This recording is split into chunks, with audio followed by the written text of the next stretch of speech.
ranch dressing, goat heads with the number 9. It is so divine with the holy grail, shape of the snail, the Fibonacci sound of the conch.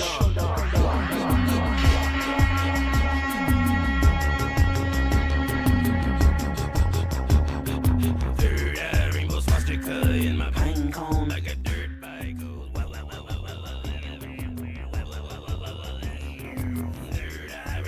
Okay, let's try this again.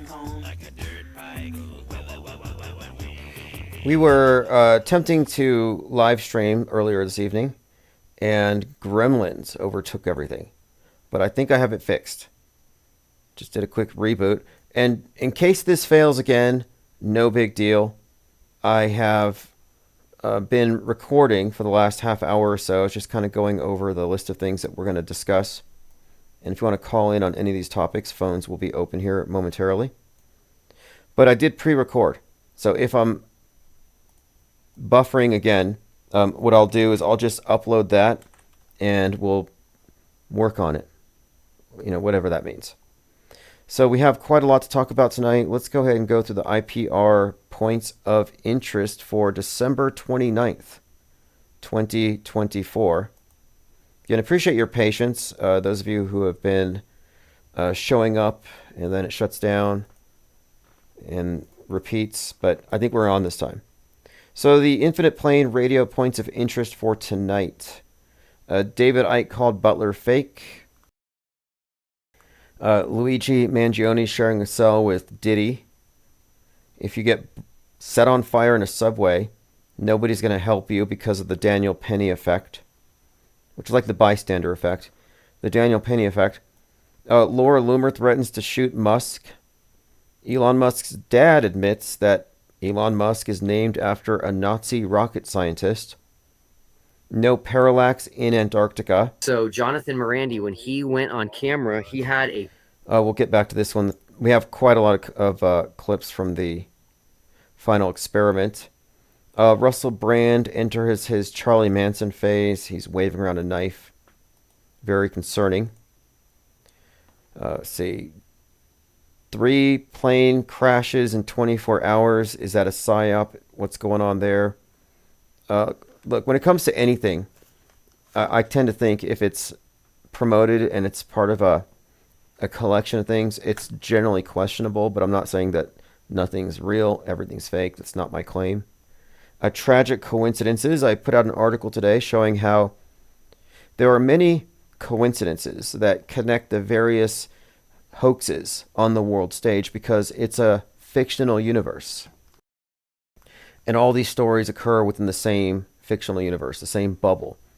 And what's interesting about this article, the tragic coincidence, that's the term the media used, is that you can find overlapping drills, events, and even actors. So in this case, it turns out, and I have the receipts here, that 50 people from the Vegas shooting on 10/1/2017 went to another bar 13 months later. And 50 of these people, again, going to a different bar, were shot at again in a second shooting. So that's pretty much bad luck, right? But it goes beyond that, because while this group was being shot at for the second time, there was a drill down the street at the Salem Hospital. And that drill involved 50 actors. So that's interesting. 50 actors, and they're reenacting the Vegas shooting. So you have a reenactment of a mass shooting with 50 people pretending that it's happening again, while 50 people who are at the real thing are experiencing it all over again. And it's all happening on the same street, the same block. Tragic coincidence or evidence of media fakery, which is, like in most cases that we see here, accompanied by concurrent simulations.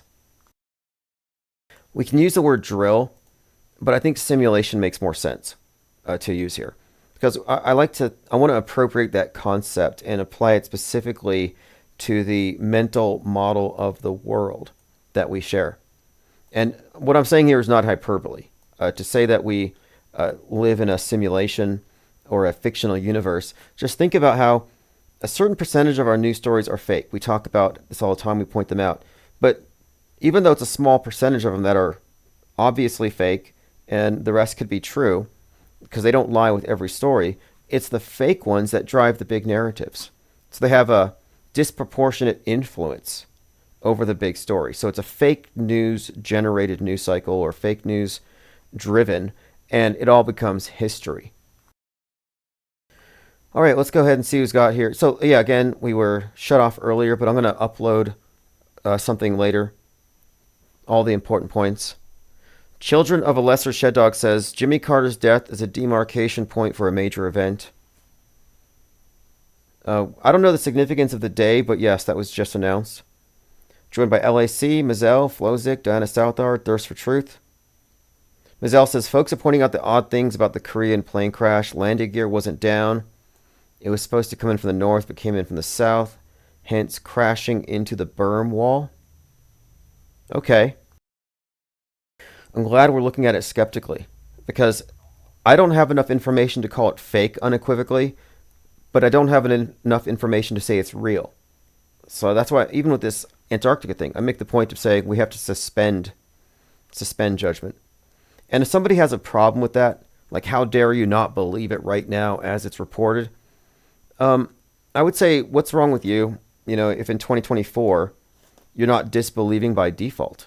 Like, what causes you to have such great faith in everything that's broadcast that you just trust it implicitly? That's just naive in this day and age. Adam Geringer says it's been a minute. Yeah, thanks for joining. We've been getting a lot of people returning because I got my original channel reinstated.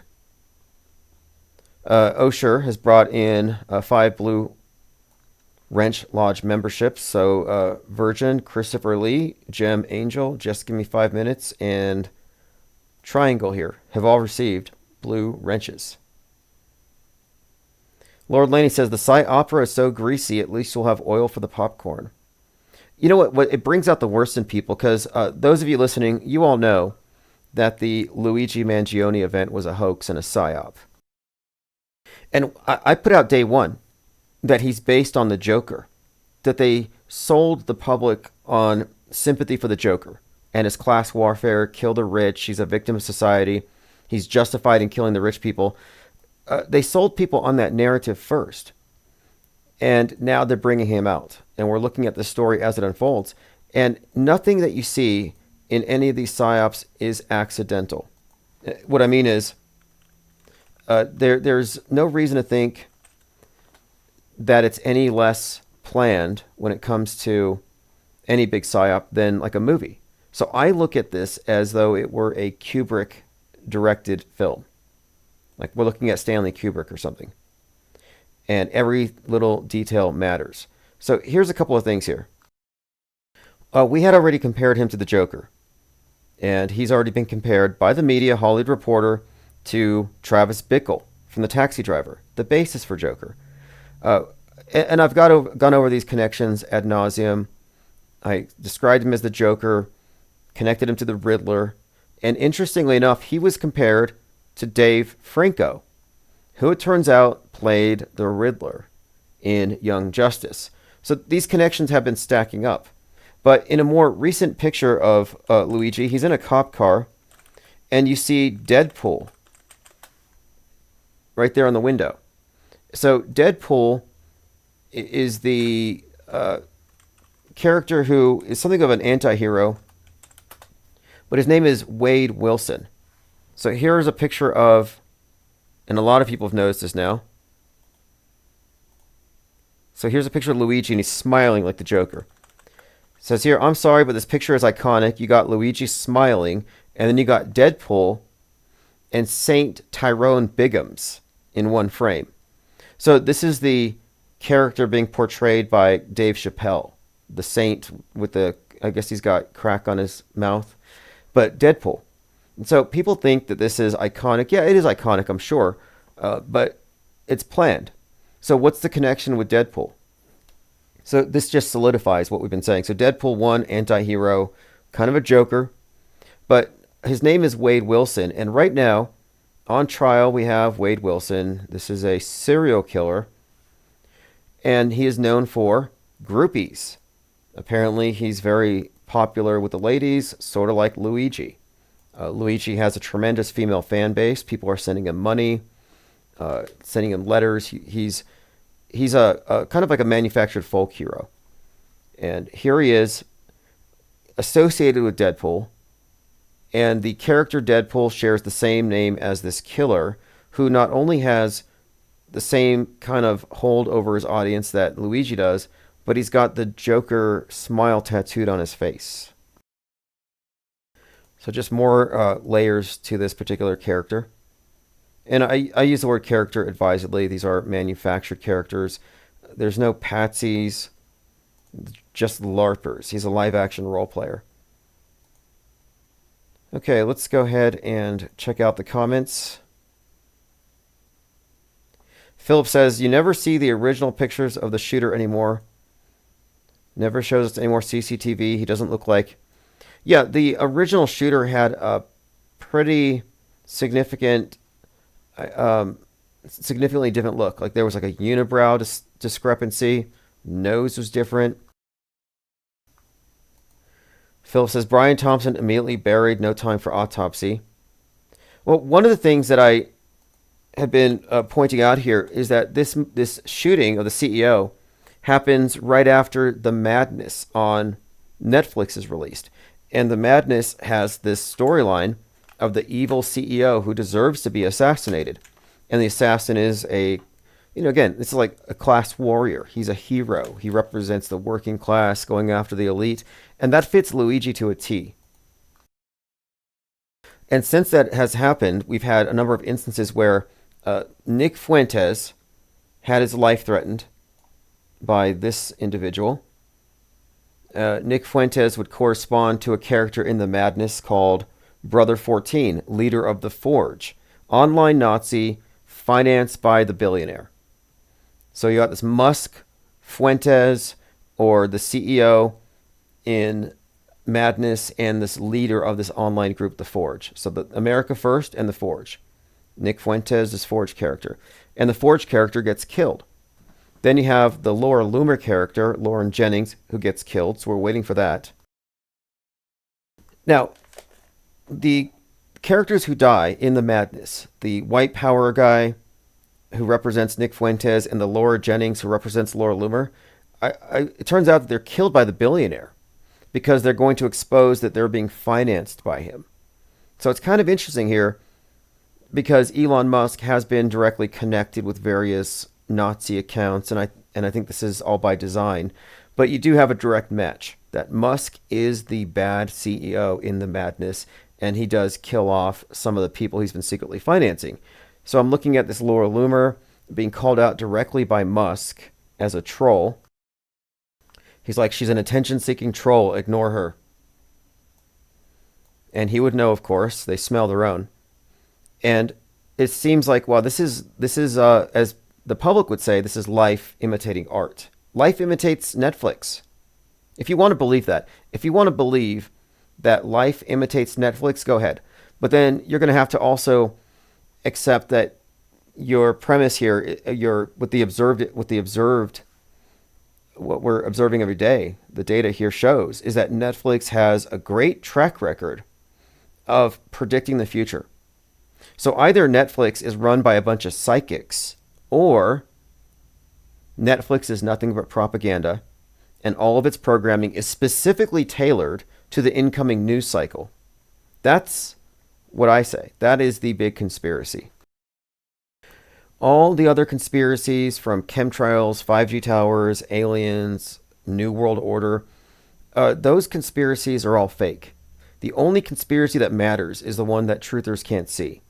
And it's a conspiracy that has successfully synchronized all mankind into a fictional universe. It's this alignment of all media in a monolithic way.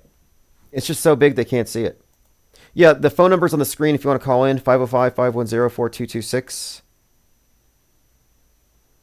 Philip says, went and watched The Madness after you talked about it. Good recommendation. Yeah, so The Madness has the relationship to what's going on right now.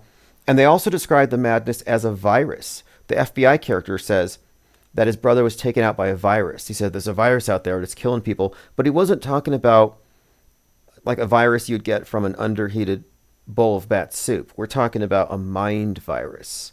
His brother caught the mind virus, turned him MAGA, and then he ended up getting into some violent altercation or something. So the mind virus concept is implicit in the madness. And then, of course, what they make the point of showing you here is the billionaire is paying for the madness. He's financing Nazis online, and he influenced the election. Who does that sound like? Like, I'm saying the madness is based on Elon Musk, Don Lemon, Nick Fuentes, Laura Loomer, and Luigi. Luigi's built into it. Luigi using a 3D printed gun perfectly comports with the movie, where you have the gun commune, these Antifa-likes who are manufacturing guns. Yeah, what is it? Diana Southard says Netflix is run by psychics. Yeah, either they're all psychic, and we are witnessing real time like magic. Like, wow, we can reliably expect that the Netflix productions are going to be followed immediately in real life by something that just matches it perfectly, because they're prescient, they're psychic, life follows art. I mean, all these cliches, but that's not what's happening. These aren't eerie coincidences. It's not like the artists are just so good at reading the zeitgeist that they're just somehow aligning with it in a way that appears to be psychic. No, I mean, we've observed too many instances.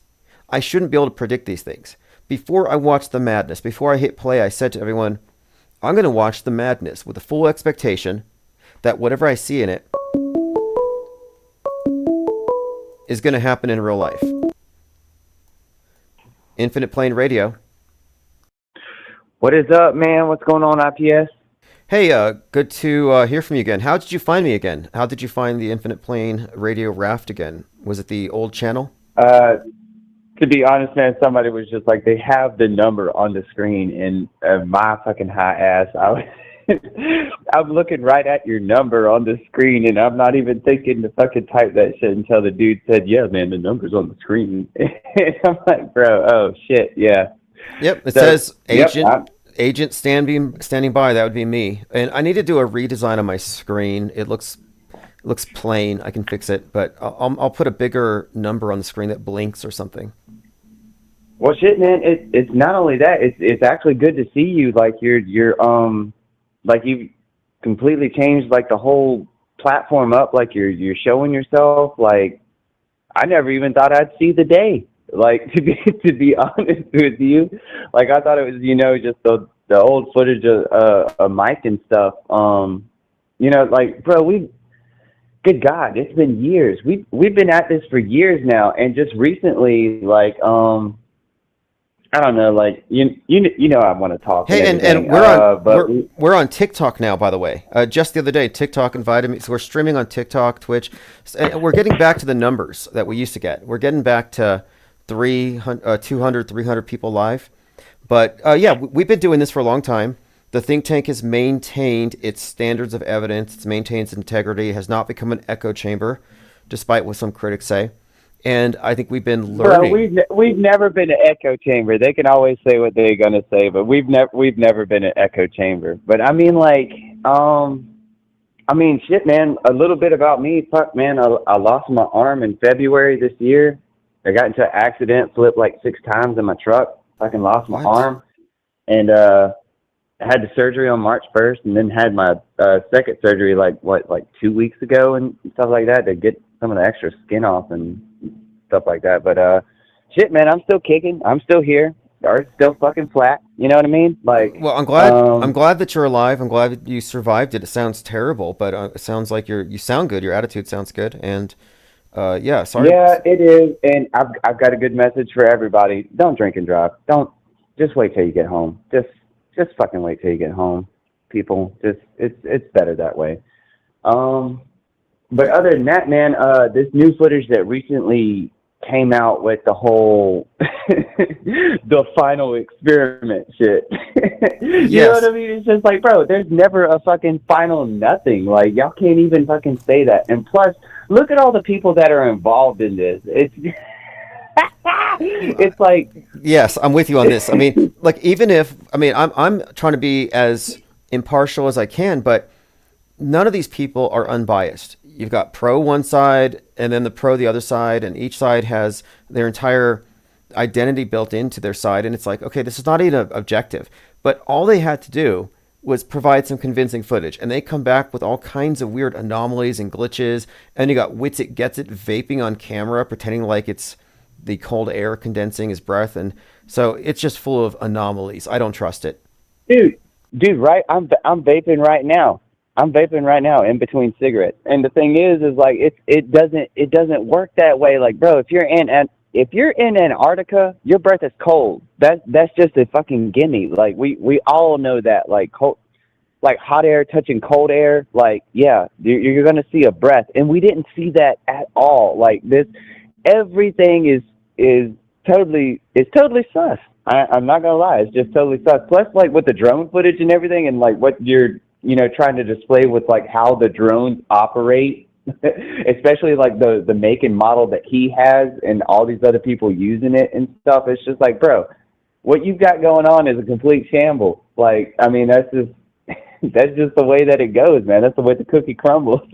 Yeah, exactly. But, we're looking at the drone, and not only is it beeping when it shouldn't be, but we're also looking at it in the bigger context. Like, is it fakeable?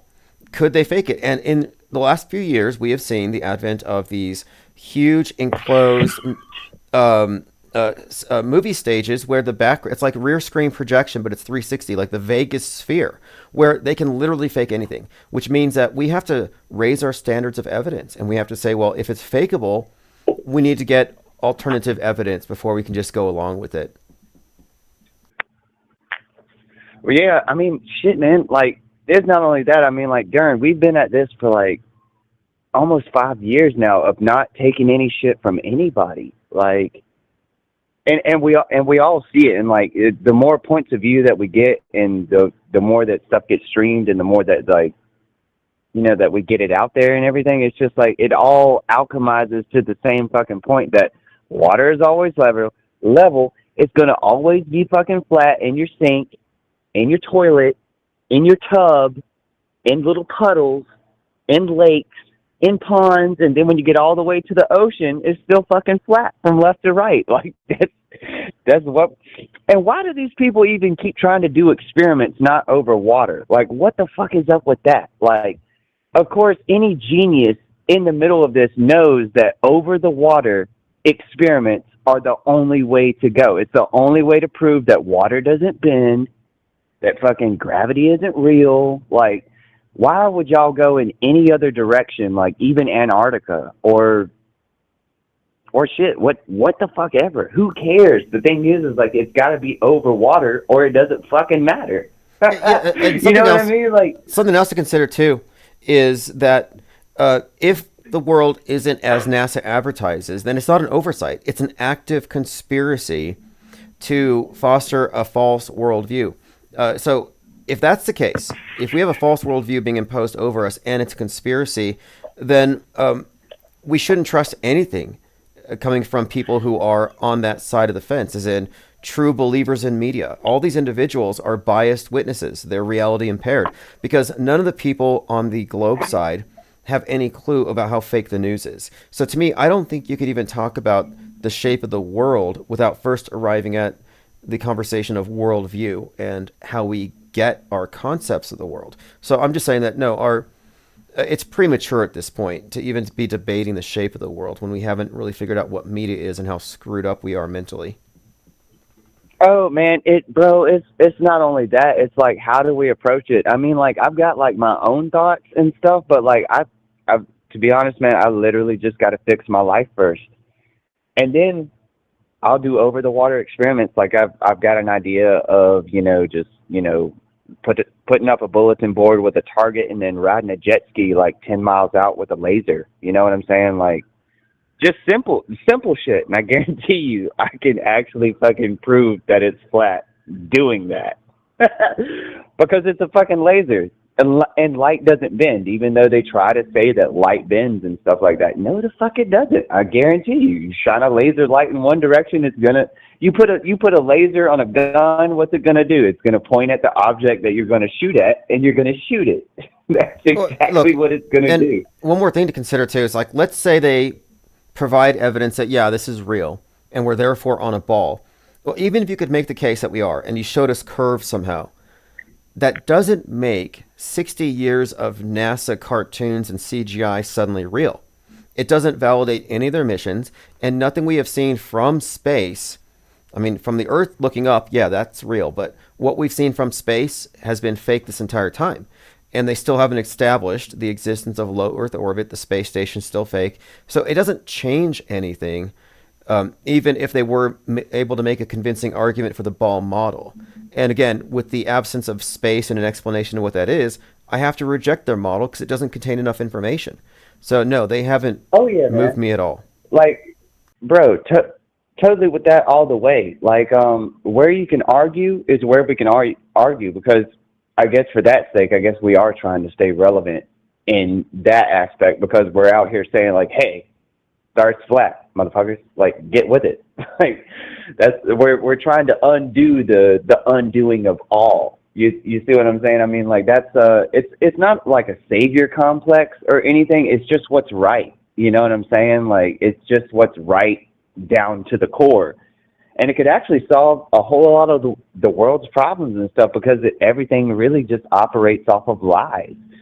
And the faster that we can get to water experiments and doing things over water, because water doesn't magically bend, light doesn't bend, you know, like, it's going to stomp a fucking mud hole right through their fucking stomachs, through the fucking floor.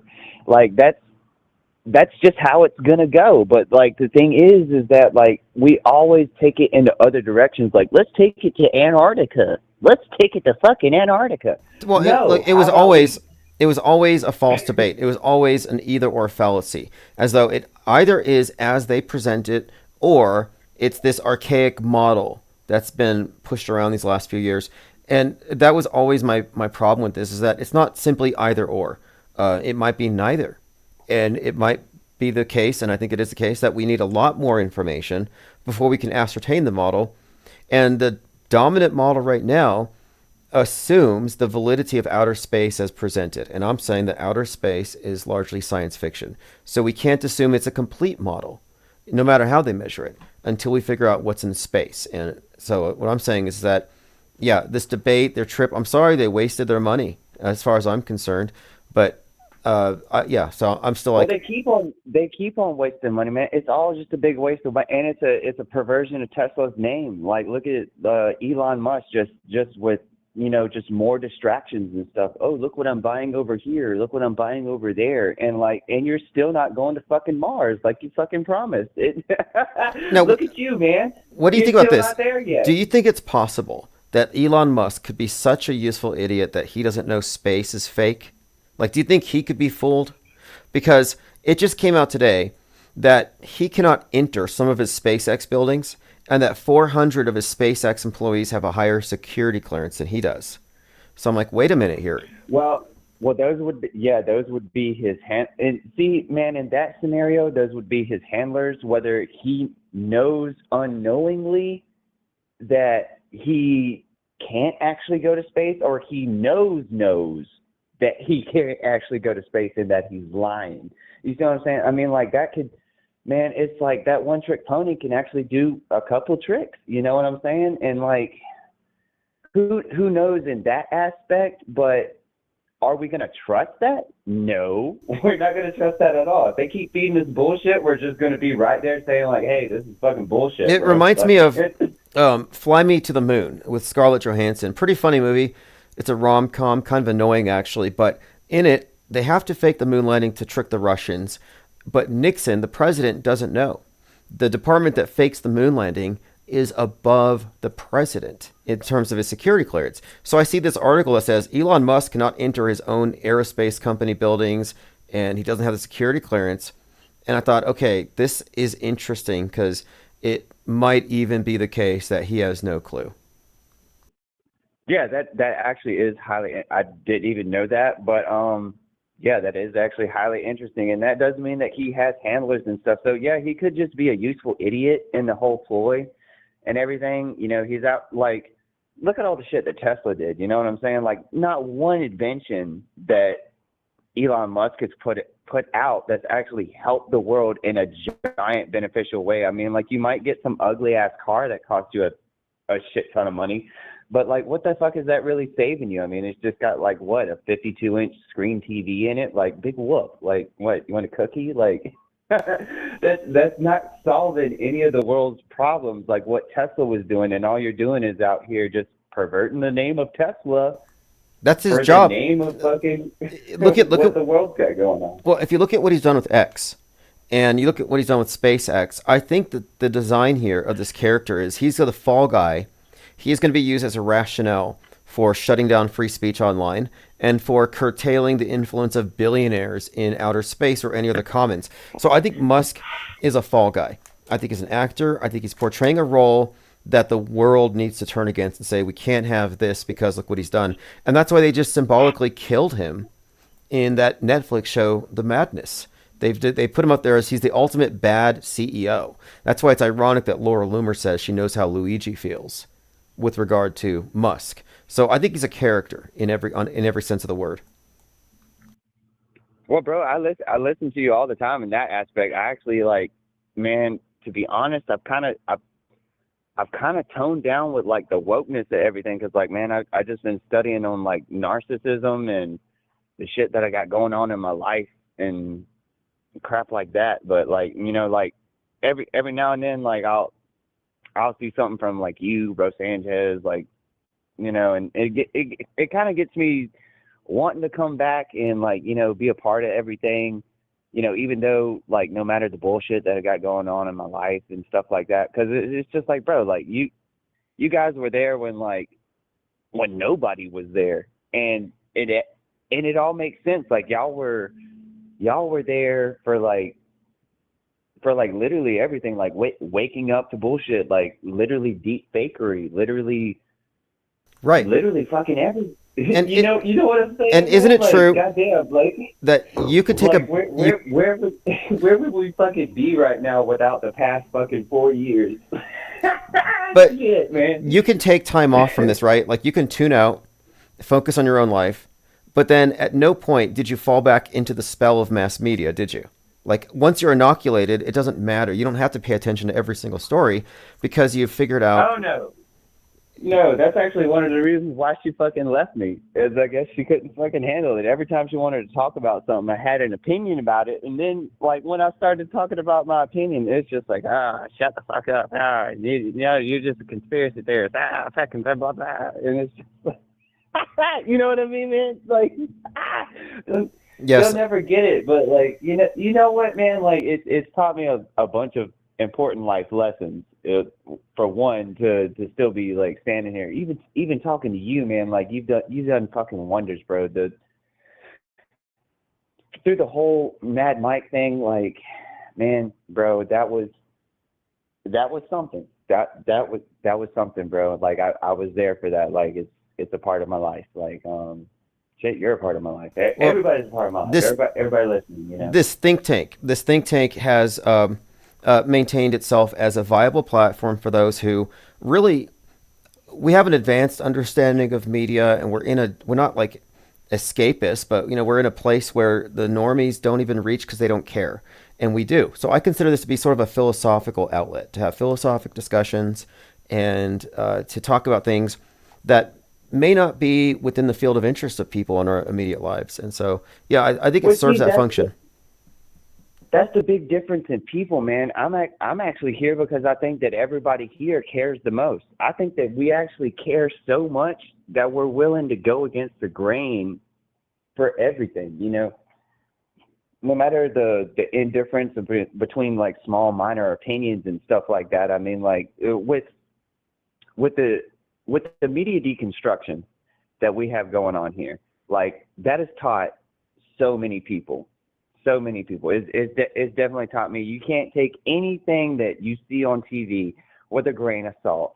or anything like that. And that is like highly important in life, because like not only does it like, you know, you're not wasting your money going to see stupid sci-fi movies. You're not playing stupid fucking magic card games or you know, Dungeons and Dragons. You're not like ritualistically playing video games. You're not fucking look at all the shit that you save just from knowing the fucking truth.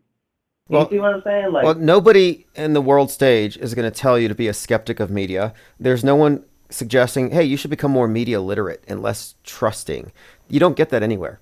You don't get mind war inoculation. In fact, all the media encourages blind faith belief, trust, what I call mind aids. They don't want us to have critical thinking. They want us to be susceptible to all programming. And that's why they want to get rid of small voices that go against the grain, because they don't want us to influence their influenceable audiences. And so what I try to arrive at here as with skepticism is becoming uninfluenceable, untriggerable, and that you're not getting through my filters unless I, you know, have examined it critically. And so no, it doesn't exist anywhere. well, true that, man. And another thing too is like, but through all of this, man, like, you know, the past couple of years and everything, I hope y'all been working on your businesses. I hope that you've been finding your way in this matrix. I hope that you've been saving money. I hope that you've been getting closer to your closer loved one. I hope that everything has been working out for you. I hope everything that's been going as planned, since you know the truth. There is no going back from knowing the truth. I mean, like, I can't go back from knowing the fucking truth. I mean, like, shit, I've been flat for like what, like 7, like, goddamn, 7 whole fucking years now. You know what I'm saying? And I came in late to the fucking party, and like meeting everybody, arguing with everybody. That was the fun part. The whole debates and everything. Like, and, you know, I'm still kind of up for that shit. Like, every once in a while, you know what I'm saying? I mean, it depends on it. Like, I've argued with Fight the Flat Earth on Bro Sanchez's platform. I argued with that motherfucker. Well, they thought Antarctica would shut this conversation up, and I'm actually happy to see. I mean, even Eric Dubé rose from the dead.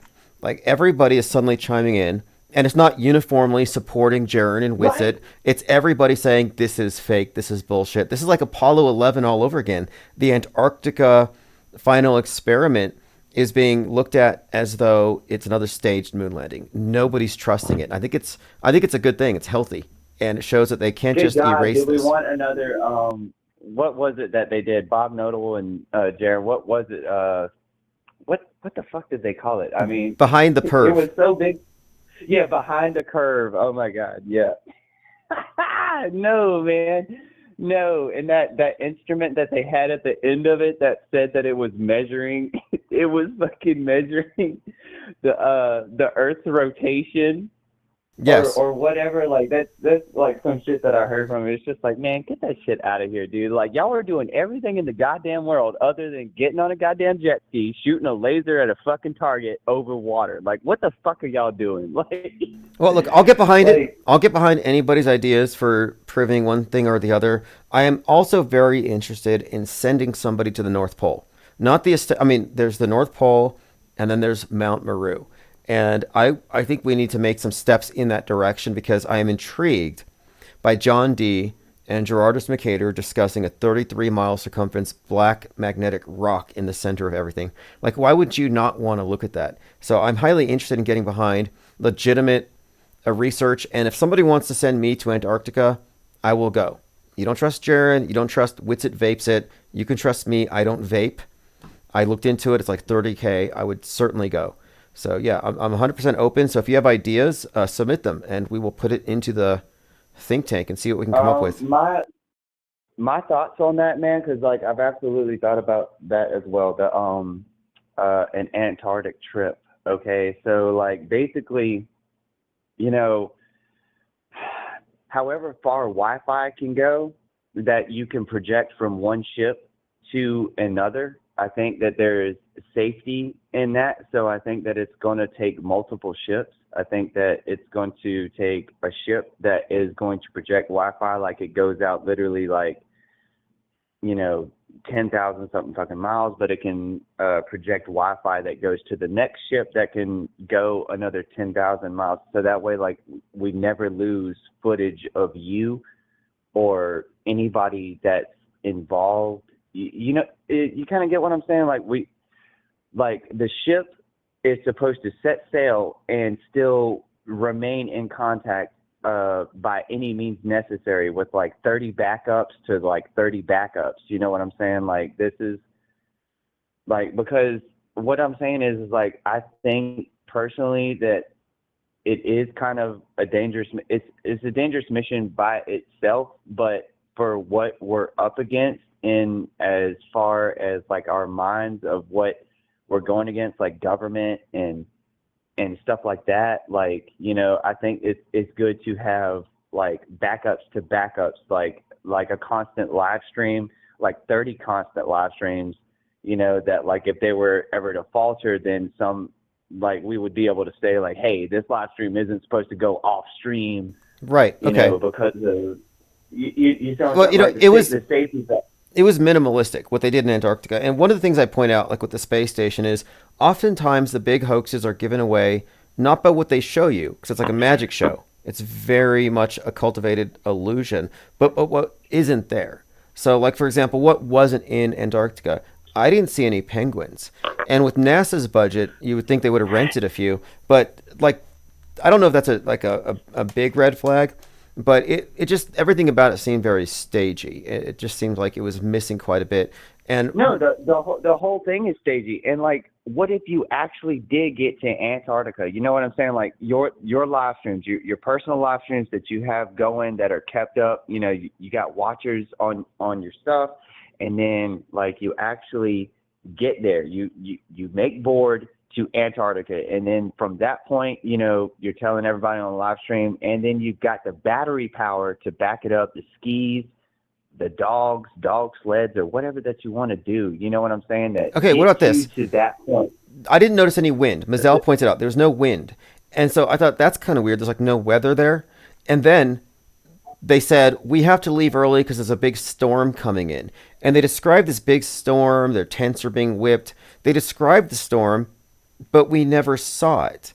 So I still need to see if there's any footage of this storm. They supposedly fled. Otherwise, they would have been trapped there for Christmas. And I didn't see any wind, didn't see any storm, no penguins. Dude, right? Yeah, no penguins, no storms. It's just like, man, are y'all even in Antarctica or what? Like, where's the real shit? Where's the raw? Where's the fucking salmonella on the meat? Like, where is this shit at?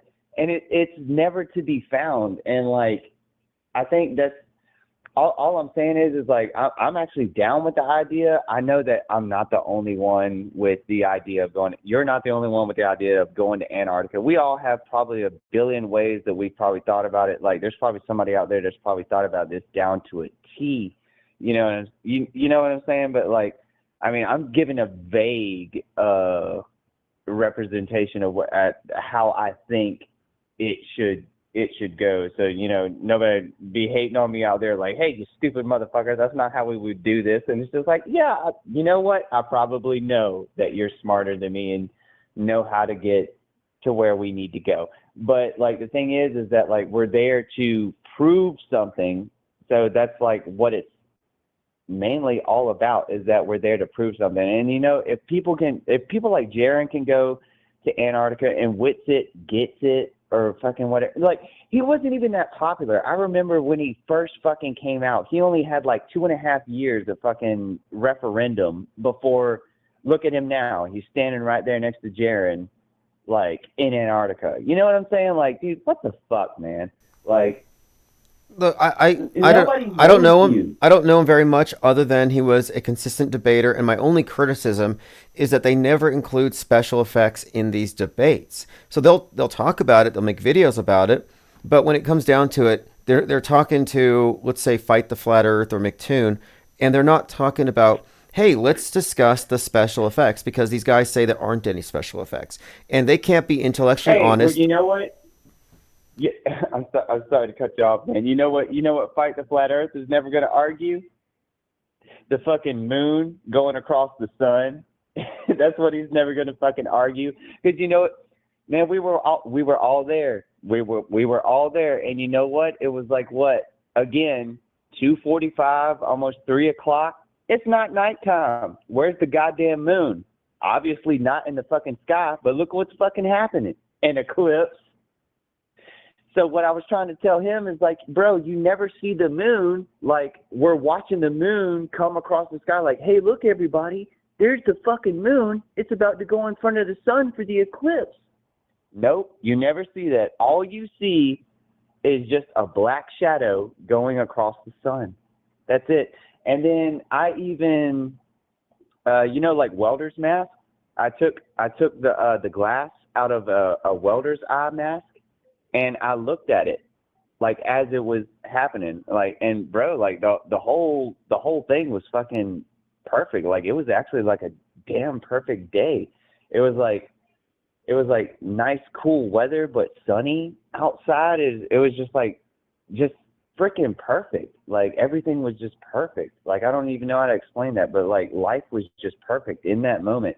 But the thing that you never see. The thing that you never actually see is the goddamn moon fucking coming across the sky to do a fucking eclipse and then travel across the sky for the rest of the world to have their nighttime with the moon in their sky. And so that's what I was fucking arguing with him is that you never fucking see the moon go across the sky, cross the sun, do a goddamn eclipse, and then go to the other side of the world so that way everybody can have their nighttime and see the moon in the sky. You never fucking saw that. No, you didn't. And then he later said that, oh, I'll just fucking upload a video to Facebook showing the moon going across the sun. And he never even fucking did that, bro. I fucking paid attention for like 2 weeks straight, and you still never fucking did. I got bored.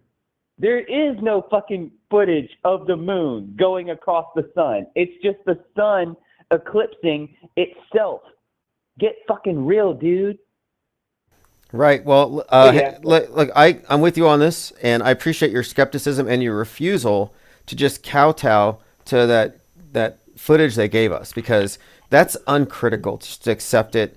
And it's not about these individuals; it's about the footage, and the footage is really kind of sus. The drone thing we talked about, the vape gate. I'm sorry. And then they got the weird Masonic single boot thing. Nothing about it seems legit. I want to see footage of the storm that they said they were experiencing. If I don't see that, I'm just going to assume it was a movie set and they filmed it in Vegas. But very good to hear from you again. And certainly, call back anytime and make sure you're on the newsletter so you don't miss us when we are live. It's good to hear from you, bro. And I'm going to hop off. I know other people want to get on. Excellent. Well, we appreciate the call. Good hearing from you. Glad you're okay. And again, call back anytime. All right, bro. Love you. Awesome. Longtime listener and think tank participant. We got a comment here from 2TV Media Ventures. Perp Walk article by the Reporters Committee in the 2000 fall issue in the News Media and Law page, quote, staged perp walks constitute unreasonable search and seizure. Staged perp walks violate the Fourth Amendment rights of criminal suspects. Okay, I hadn't come across this, but a lot of people were noting that Luigi Mangione was given this perp walk that looked like it was right out of the Joker. Like he was like some kind of a, I guess he is sort of a star, but like a rock star. And you look at these images. Here we go. Staged perp walks are unconstitutional. Okay, so some people are suggesting this violates his rights. Others are enamored with him. And there are pictures of him where he is compared. Here he is. He's surrounded by a couple of officers, and he's compared to the image of Lee Harvey Oswald, the very iconic image of Oswald. Not a coincidence. And the Oswald, the Joker connections, these are all part of the bigger story. And it's actually a bigger story. But the main thing here, one of the stronger points here underscoring our version of things, the version that this is all a psyop. One of the major hoax indicators is the direct correlation between this character and the Joker. It couldn't be any more perfect, where they have a look-alike contest, and these are going on around the world. I saw one in Brazil as well. Look-alike contest for Luigi with the hoodie. Some people wearing shirts that say deny, defend, depose. And this is exactly like the kill the rich movement in the Joker, where they put on the clown mask. So clown mask, the hoodie, dressing like the guy, class warfare, kill the rich. The storyline of Luigi going against the elite CEOs correlates with the Joker and his struggle. And a man who's murdered in cold blood and you're laughing. This is from the New York Times. The Joker element has been pretty strong throughout, from his original picture with the smile. And then he's been compared to Joker, the Boston bomber, Joker Sarnoff, who is also described as smirking and smiling. But the conspicuous overlap of entertainment with future news happenings. So the Joker, the Riddler, the madness, this should be viewed as evidence that you're looking at a hoax. It's a hoax indicator. Real life events don't copy and mirror whatever just happened on Netflix. Like once in a while, the public will notice these things and call it a coincidence, but no, this is actually systemic. This is formulaic. There are no coincidences on the world stage. And these stage perp walks, yeah, this is because he's an actor. And yeah, there are some anomalies. The unibrow thing kind of strikes me as odd. And there's some connection with his attorney and Diddy's attorney, and they're staying in the same place. So there's quite a lot there.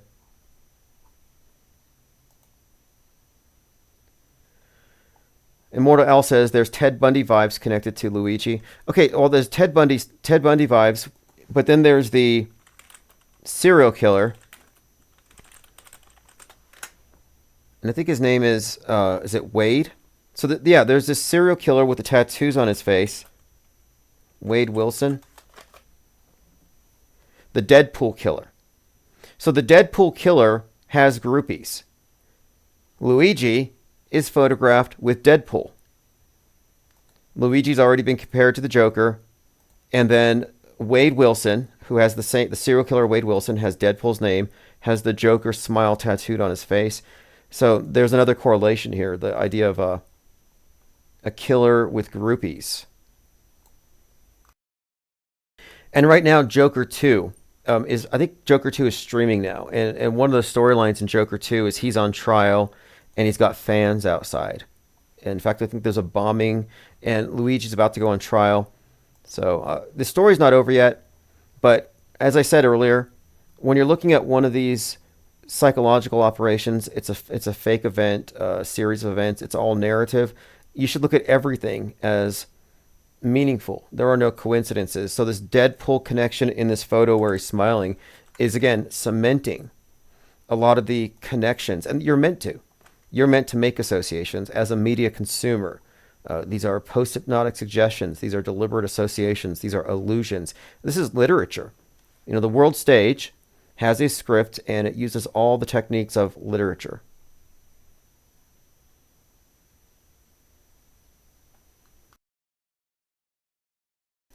Okay, and then also he was compared, I mentioned this earlier, to Dave Franco. And so the Dave Franco comparison, well, yeah, they look alike. And I thought, well, what's the meaning of it? And I said, has Dave Franco ever portrayed an assassin? Well, then Cubstar found, well, no, he portrayed the Riddler. No coincidence. So our Metascript character analysis has been vindicated. So we talked about the tragic coincidences, retro auto-hoaxing, the Route 91 and the Thousand Oaks. I called out this popular conspiracy theorist. Her name is Mindy, and she's done this documentary on Vegas. And I put it up on her account, and I said, will you explain this? I said, explain this, I Heart Mindy. So I Heart Mindy is a host of Conspiracy Truths. And she put out a documentary, and I'm surprised she unblocked me. She frequently blocks me because I'm a critic. She put out this documentary called Route 91 Uncovering the Cover-Up. And her premise is that everybody there died, but that it was a second shooter, that it was the deep state. So she doesn't subtract from the story, but she accepts the story as presented and adds on to it. And I think this is what a government operative looks like. They're concealing the truth beneath this false flag rabbit trail. So I asked her to explain this. How do you explain 50 survivors being shot at again while it's being reenacted next door with an identical number of people, 50 people? I mean, it's absurd. Sort of like the Aurora shooter, the Joker shooter, shoots up a theater. Before the shooting, there's a gangster movie where Sean Penn has, produced this gangster movie where the gang members shoot through a movie screen into the audience. That was the trailer before the Batman shooter came out. I mean, we have so many examples of this. We're way past talking about this as, speculative. Like, are these coincidences or is it intentional? No, we know what we're looking at here. Okay, I'm going through my Twitter feed to make sure I haven't missed anything. We talked about David Icke calling the Trump shooting fake. That's pretty good. Constant state of crisis. This is a post by There Already Here. And this is pretty decent. Let's see if I can get a couple pull quotes. The modern system of maintaining a constant state of crisis. It's a game of messaging and creating collective fears to drive attention and action. Now, this is interesting because this is an article describing, quote, fear-based engagement. We had just talked about the drone panic. That was a textbook panic. There were no drones. It was a mass hysteria. And even the people who didn't see any drones talked about the drones as though they were real. What's with all the drones? Joe Rogan comes out and he says, now I'm concerned about the drones because they could be nukes. Then you have people saying, oh, these drones are looking for a lost nuke and there's radiation and now we're sick. So then you had people in New Jersey claiming that they were getting radiation sickness from drones. So you got a panic, you had psychosomatic illness. So this is typical. This is everything. This is every major psyop functions in the same way. These are all panics. And I call them hyperstitions. That's the term that you would use. Because a superstition, like werewolves, vampires, ghosts, these things are invalidated by the dominant paradigm. But the superstitions that are treated as real, you would call them hyperstitions because they're added into our shared reality, even though they don't exist. But what I'm really pointing out here, and this is kind of intrinsic to my upcoming book, Lie World, is that the big fear-based psyops are there for essentially creating barriers and parameters to frame our existence. And that's why truthers are, for the most part, what I would term propaganda mules. And what they are presenting isn't truth, but just more things to be afraid of. And what I advocate here is the white pill approach, pointing out things that you shouldn't be afraid of. And people don't want to hear it. I pointed out to someone that nobody died in Butler, that nobody got shot, the firemen didn't die. And people want to argue on this point. They want to get mad and say, how dare you say nobody died? It's like, okay, you want to hang on to your nightmare version of things, be my guest. But don't blame me when you come down with chemtrail lung or radiation sickness or some other kind of psychosomatic effect. Mustang Baby said, I live in New Jersey, just outside New York. I'd like to call in, but I'm a bit shy. Yeah, one thing, though, is the drones were all planes, and this was educational. So even though a lot of people were mistaking planes for drones, what came out of it was, and this is something we dealt with on this channel with regard to people claiming they were seeing the space station, is a higher standard of evidence was introduced. Mick West gets credit for this, but he said, every time somebody sights a drone, you get the date, time, location, the direction they're facing, and then you cross-reference it with flight tracking websites. And they were able to definitively prove that every major viral drone sighting was literally an airplane. There were no drones. There wasn't even one drone or 5 drones. That maybe there's some plausible excuse for people arriving at the conclusion we're being invaded. No, there were 0 drones. Rumors and rumors and rumors.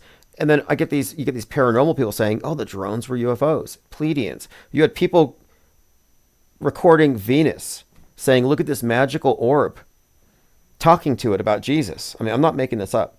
And it was talking back to them. Or, more likely, the person making the video was changing her voice and pretending Venus was talking to her. Talking to an orb. And this orb was reported by ABC News as a mysterious orb. They're recording Venus out of focus. And then Russell Brand tweets about it. And he says, what's going on? We're being visited by all these angelic orbs. It's like, those are called planets. So these aren't flat earthers who are highly critical of this supposed trip to Antarctica. You know, these are non-critical, gullible, panic-driven, easy-to-convince media fundamentalists. They see it on the screen. They believe it's real. It was very enlightening. But when it comes down to it, we have to have these standards of evidence with any kind of claim, extraordinary claims in particular. So if somebody says they've seen the ISS, my response to that is, I don't trust your sighting. It could have been a drone. For me to believe that you've seen the space station, I need 2 witnesses, at least 20 or 30 miles apart, so they can triangulate their footage, which will reveal, is it 30,000 feet up or is it 185 miles? You can't tell with one camera angle. You need 2 shots. You need 2 angles. Like I saw this other video where this guy's recording the sky, and it appears to be flying saucers way up, like stars moving, like lights in the sky. And he's shining a laser pointer at them. And when he shines a laser pointer on one, it glows. So the video goes viral. Millions of people were looking at this video, and they're saying, wow, the aliens are reacting to laser pointers. Well, it turns out that these were fireflies above his camera, and it had the light on. So the fireflies were lit from below, which made them trick the camera. So the camera was tricked into seeing these little lights in the sky, which were reacting with the laser pointer by reflecting. Now, if they had my standards of evidence, there would have been 2 cameras recording the lights in the sky. Well, a second camera wouldn't have seen anything because they were gnats or fireflies 6 inches above the camera. Let me play this clip. This is McToon, who says that if you don't believe that Jaron and Whitsitt were in Antarctica, you are serving Satan. I don't know why you would say such a ridiculous thing. Obviously, you didn't do your own research, or you are just happy lying, and that's your purpose in life, is lying, serving Satan, which obviously you do. Which obviously you do. Serving Satan, which obviously you do. Okay. A lot of anger, a lot of attempts to shame people into believing, and I wish I could. You know, I wish it was that simple. But, you know, it's not my fault that they don't meet the burden of proof. All right. Quite a lot going on. Looking forward to 2025. Which city is going to get hit by a planet killer asteroid? Planes falling from the sky. That's kind of the big news right now. Let me go ahead and run down the list one more time, make sure we haven't missed anything. But if you want to get on the newsletter, it's ips.monster. So you won't miss the archives when I send them out. David Icke calls the Butler shooting fake. Luigi and Diddy, BFFs in prison. Loomer threatens to shoot Musk. Elon Musk's father comes out with the information that Musk was intentionally named from the Elon in Werner von Braun, the Nazi rocket scientist's book. So it's not just a coincidence. His dad named him for that. No parallax in Antarctica, or they weren't in Antarctica. We're waiting for... I got to see some comparisons, but that's kind of another indicator of a possible hoax That might be a giveaway of a hoax, another indicator, just the fact that the background isn't moving like a real background would. For me, it's the drone. It's not VapeGate. VapeGate is shady, but the drone that was beeping as it approached the background, and the beeping was the result of its object indicator. Yeah, that's problematic. Are they in a virtual set? Looks like it.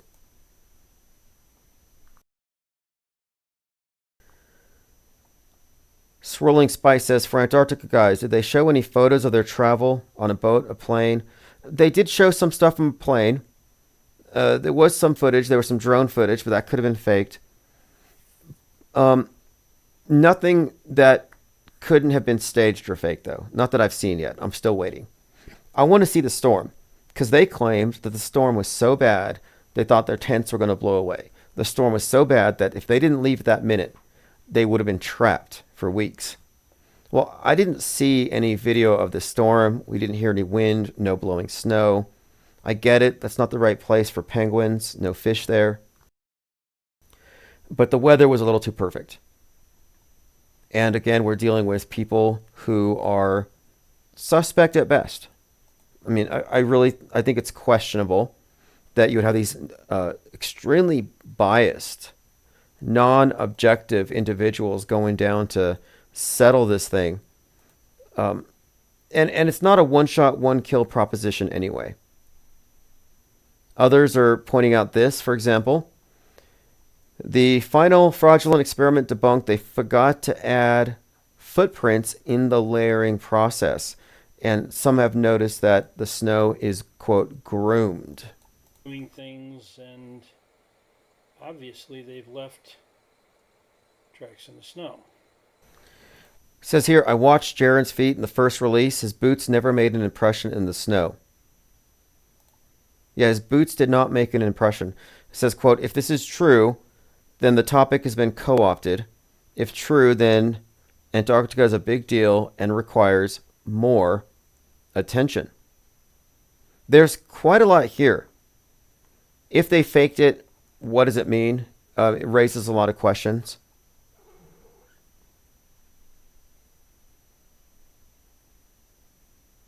Okay, let's see what else here. Just catching up on your comments.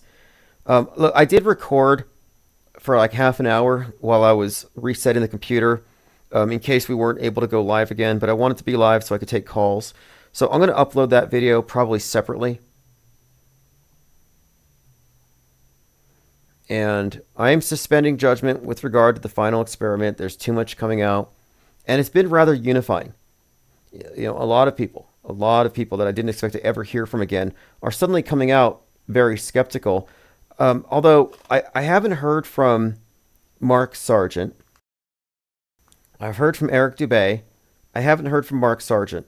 And I think maybe it's perhaps because people want to, remain loyal to their fellow flat earthers or something. And, I understand loyalty, but this is really about the facts.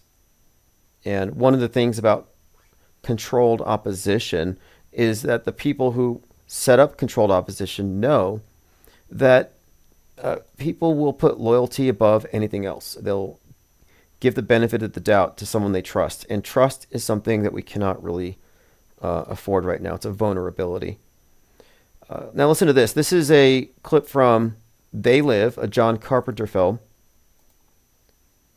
And in this one, and most of you know the story, humanity's already been taken over, which is actually how it really is.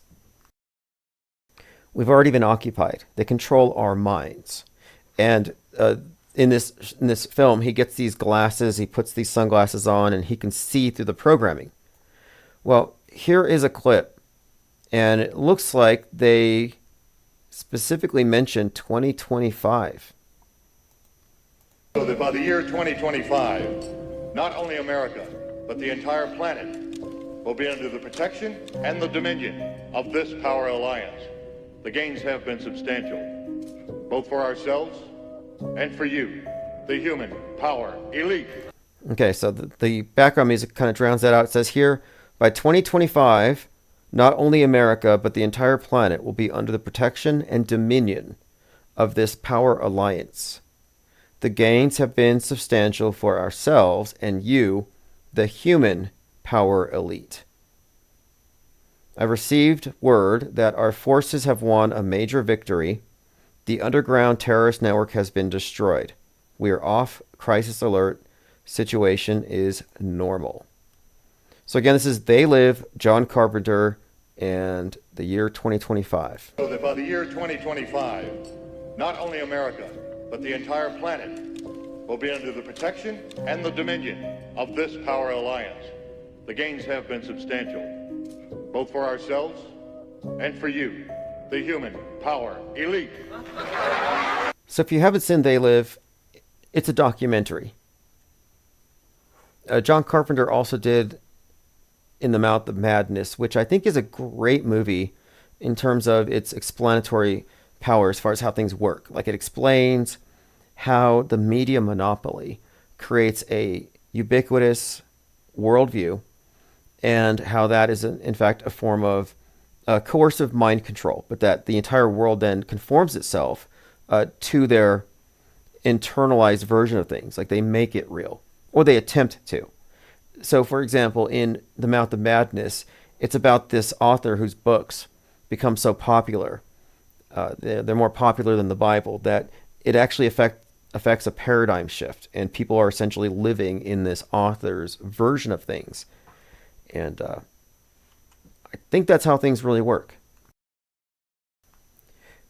And right now, the mass media has supplanted the role of religion in creating a worldview. But this one, the one we're living in, this religious, our dominant paradigm, you could call it Nasatology, if you wanted to give it a name as far as a religion. It does, in fact, I believe, meet the definition of a ubiquitous global religion.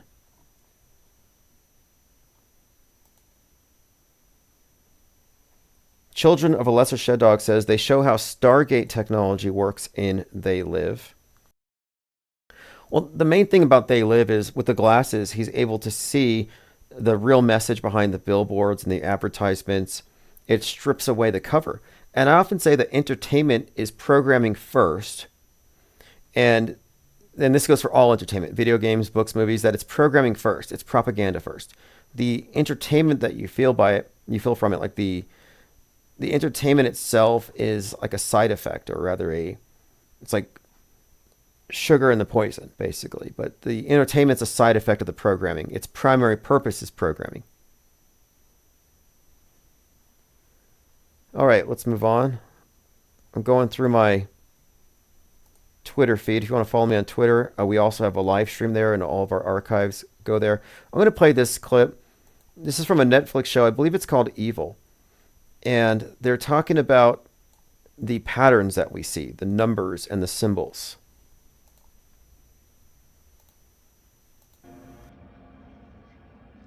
Write it down. Get a notebook and write down everything you can remember, everything. And as soon as you write down the first thing, the next will follow, and the next. Symbols matter. This is warfare. Symbols matter. This is warfare. We're fighting the worst enemy on Earth. Fighting the worst enemy on Earth, whose only vulnerability is that they reveal themselves in symbols and numbers. Whose only vulnerability is they reveal themselves in symbols and numbers. They can't help it. They can't help it. God draws in straight lines. The devil draws in puzzles and anagrams. God draws in straight lines. The devil draws in puzzles and anagrams. Now, how clear is that? Because we're examining a multi-million piece puzzle, and we put together a few corners. We have a pretty good idea. It's not something one person could see. And if you're compartmentalized and you look at entertainment as separate from the news, as separate from politics, if you look at the space news as separate from the stuff on the ground, if you're compartmentalized, you won't even be aware that it is a puzzle. Everything is chaos. Nothing is connected. There are no coincidences. Or rather, there are only coincidences. There are no conspiracies. And what I'm saying, my contention here, is that this is the only conspiracy. Prove me wrong. List all the conspiracy theories that the conspiracy theorists have been talking about for the last 20 years, 30 years, from chemtrails to QAnon. Find one conspiracy theory that's valid. And then let's compare it to this. Our observed every day, I mean, this is every single time we look at the news, the results of our observations, which seem to consistently reveal that all of our media is designed for the purpose of mind control through world view formation, that we've been given a worldview which essentially replaces religion, but that it's ubiquitous and it's pervasive, it's unavoidable. There's actually no escape from it. We're all in the program. It's an alternate reality game. The only way to not be in it is to be aware of it. Like, you can't even get off the grid in any meaningful sense if you haven't figured out what media is. You can be in a bunker underground with food stored up for 6 months. You got the entire 17 seasons of Friends, and you're still not off the grid. I mean, if you think about it, you go into a bunker for what? Because nukes? Well, nukes are fake. World War III, fake. So if you go off the grid, you've really just put yourself into a FEMA camp, a one-man FEMA camp. You're your own prison warden. You're not any safer. It's like maximum security prison. All right, let's see here. Laura Loomer had her features limited. She's back on. We talked about her. She did say somewhere, and I have it here somewhere, that she knows how Luigi feels. I'll see if I can find that apparent death threat. Anyway, looking forward to the next year of auto-hoaxing the MSM. And whatever the case with the final experiment, I'm just rather pleased with the fact that no one has accepted it just at face value. Everybody is questioning this thing, and it's bringing a lot of people out of the woodworks here. And whatever the final result of the final experiment, the skepticism we see, despite what Jaron and others are trying to convey, is that it's healthy. You're not wrong. You're not a bad person for not believing them. If you don't believe me, I think you're being intelligent. You shouldn't believe me. You know, I advocate here for informed disbelief. We foment a culture of disbelief. I'm not telling people what to believe. In fact, this book that I'm releasing in a couple of days, Lie World, it's not like a list of things that I'm saying, like, hey, this is fake, believe me. That's not what I'm doing at all. What I'm doing here is I'm pointing out that there is such a thing as the PSYOP entertainment complex. That the military-industrial complex is a nothing burger. There's no such thing. The white pill perspective here, and this is the truth, whether or not people want to accept it, the truth of it is, and this is a white pill thing, that the Psy War is World War III. So World War III is ongoing. It's a nonstop global war, but it's all in the mind. It's not going to escalate. It's not going to become real.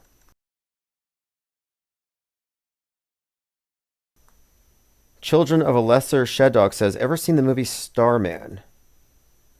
I don't think I have. I'm familiar with the David Bowie thing. Starman, Mr. Satan, Elon Musk sends his car to space. Starman is playing. Very interesting as far as characters on the stage go. It's a symbolic character. Starman is the savior who was prophesied in some David Bowie song. Very interesting subtext. Can I change the title of the book to They Lie? Well, I call it Lie World for a reason. Lie World is the name of a comic strip that I've been developing. And I put out a pamphlet a few months ago called Lie World Order. Because I think what really needs to be emphasized here is the use of narrative threads and stories and contemporary myths to build up a concept of the world. And that it's really not about force or the weapons, but it's about the lies themselves. So it's a pyramid structure in a way, and we're at the bottom, the lied to, the believers, who don't have a direct connection to the objective reality of things.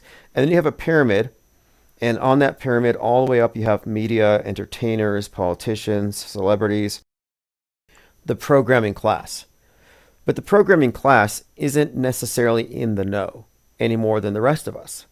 But then above them, at the capstone level, you have the programmers who would have the bigger picture. And so I broke this thing down into a structure, the Lie world order structure, based on this notion that we live in a society of misinformed and programmable, programmed. So you're not just programmed, you're programmable. You've been trained that way. I say mind aids, but Dune, Messiah, Frank Herbert, they're not mad, they're trained to believe. So our society has been trained to believe, trained to be gullible. Believers and knowers. And the knowers, the ones who know how fake things are extremely compartmentalized and unlikely to have the full picture. The people who are most likely in the know, I would imagine, to be astronauts. They would have to know, but who knows? I mean, maybe you're part of the space fakery, but maybe you don't know school shootings are fake. I wonder now about Elon Musk.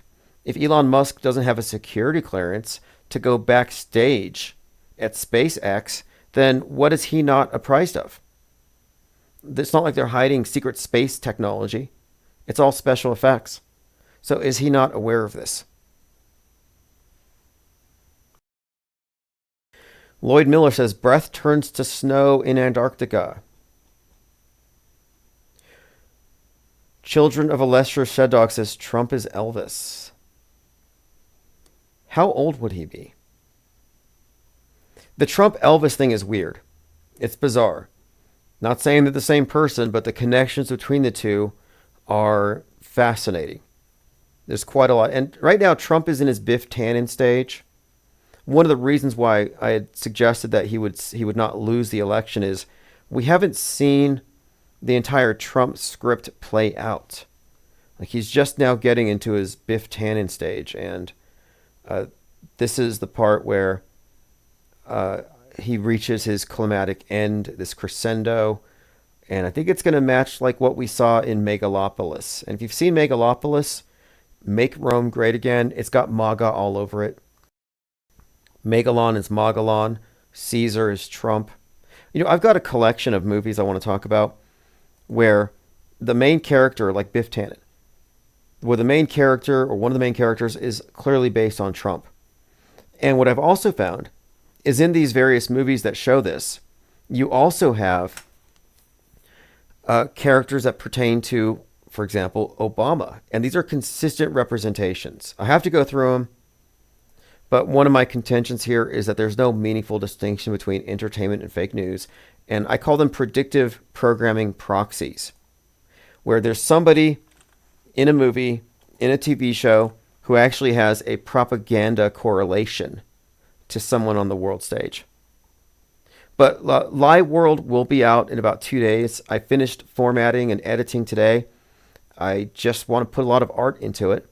If you want to check out the comic strip, Lie World, I'll put a link below. It's at my Tim Osmond blog. Just hit the tab. And I'll be producing those for the tabloid. Plain Dakota says, there's something hoaxy about quantum computers hype, but I can't put my finger on it. Yeah, I kind of think that there's something hoaxy about the hype around quantum computers, simulation theory, aliens, and I think it all pertains, and AI in particular, and the way that AI is being mystified, misrepresented, exaggerated, mischaracterized. And I think the agenda here has to do with creating a new religion for the atheists, for this atheistic paradigm. So the atheists have their heaven in space. The atheists have their angry God who might flood the world if we don't curb our wickedness. They have that in Gaia and global warming. The atheists who laugh at the idea of angels believe in aliens and salvation from technologically sophisticated aliens who might come down and rapture us. So it's like a new age religion. And so the corresponding mysticism is just the old mysticism dressed up with science fiction language.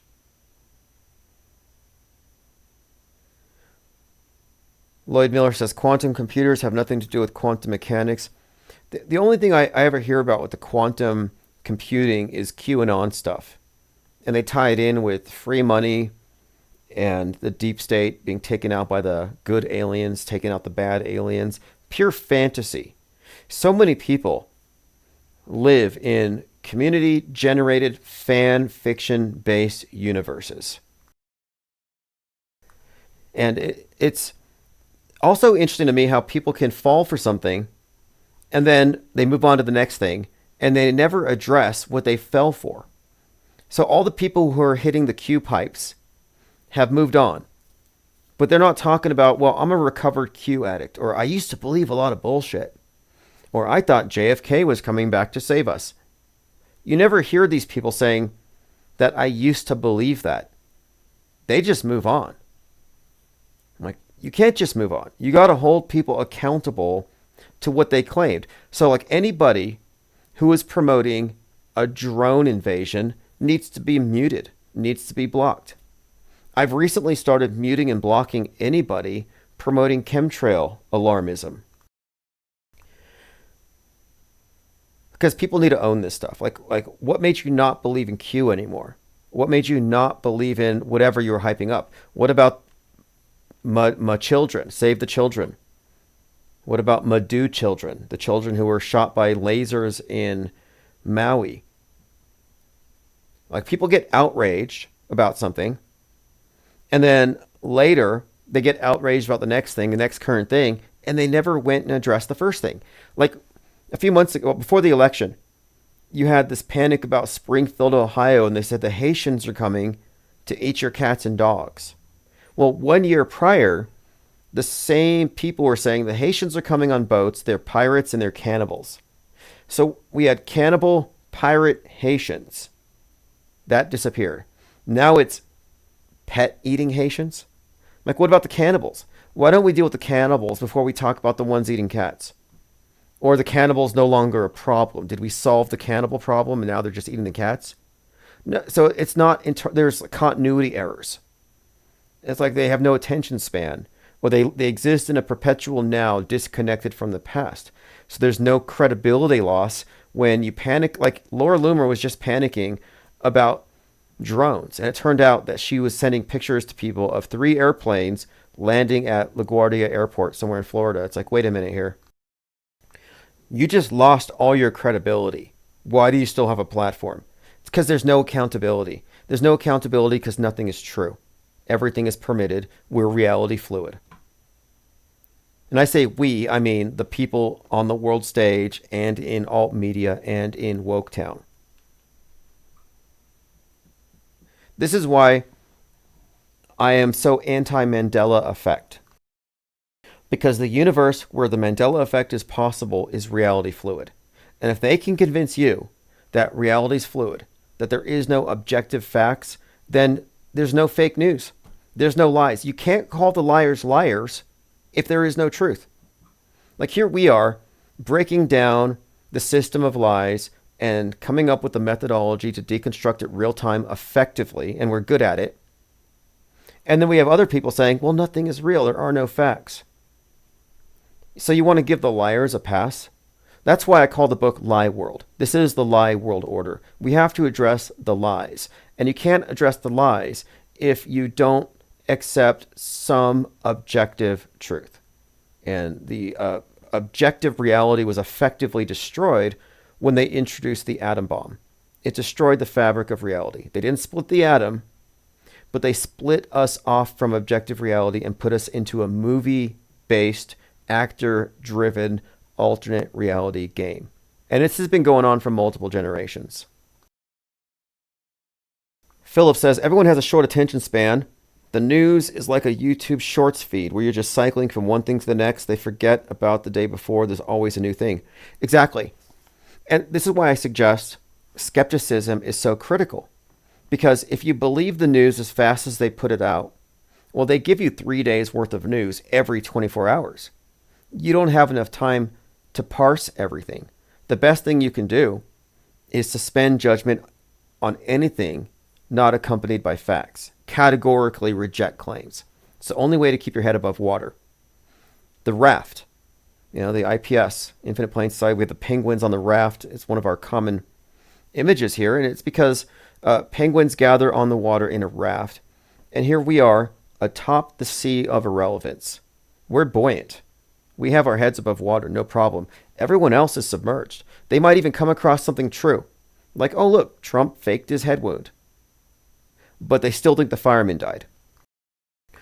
Or they still believe everything else that they see on TV. So it doesn't matter if they get the occasional thing right, because they're still immersed in mal and mis and disinformation, and they have an incoherent world view.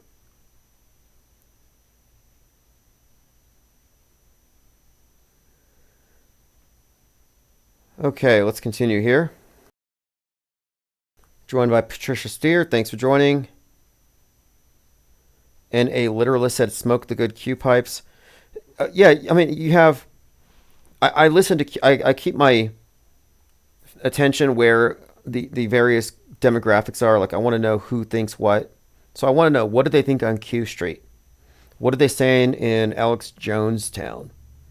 What's going on in Trutherville? And right now, Trutherville is a mess. It's in a really weak state, I think. There's no coherence. It's fractured. And so this is a great time, I think, to recruit for what we're doing. Media skepticism should replace conspiracy theory, because conspiracy theories only bounce off the mainstream stories. That's not skepticism.